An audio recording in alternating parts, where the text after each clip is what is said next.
వల్లభనేని వంశీ గత కొన్ని నెలలుగా జైల్లో ఉన్నారు. ప్రస్తుతం ఆయన ఆరోగ్యం కూడా రోజు రోజుకి క్షీణిస్తుంది. ప్రభుత్వ ఆసుపత్రి, ప్రైవేట్ ఆసుపత్రులు కూడా తిప్పుతున్నారు. అయితే ఇప్పుడు ఆయన చివరికి మరొకసారి మధ్యంతర బెయిల్ కోసం హైకోర్టులో అనుబంధ పిటిషన్ అయితే వేశారు.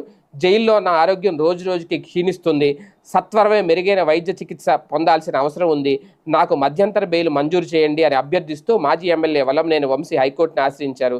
తన వ్యక్తిగత వైద్యులు సూచించిన ఆసుపత్రిలో వైద్య సాయం పొందేందుకు వీలుగా మధ్యంతర బెయిల్ ఇవ్వాలని, లేని పక్షంలో తన ప్రాణాలకు ప్రమాదం ఉంది అంటూ వంశీ హైకోర్టులో అనుబంధ పిటిషన్ దాఖలు చేశారు. గతంలో బెయిల్ కోసం తాను దాఖలు చేసిన పిటిషన్పై విచారణ జరిపిన హైకోర్టు తనకు విజయవాడలోని ఆయుష్ ఆసుపత్రిలో చికిత్స అందించాలని ఆదేశించిందని వంశీ పేర్కొన్నారు. తన ఆరోగ్య పరిస్థితిపై తదుపరి విచారణ జూన్ 5 నాటికి పూర్తి నివేదికను అందించాలని చెప్పి ఆసుపత్రి డైరెక్టర్ను ఆదేశించిందని తెలిపారు. ఆసుపత్రి నుంచి తన డిశ్చార్జ్ అనేది తాము ఇచ్చే ఆదేశాలకు లోబడి ఉంటుందని హైకోర్టు స్పష్టం చేసిందని, అయితే ఇది కోర్టు ఆదేశాల్లో లేకపోవడంతో దాన్ని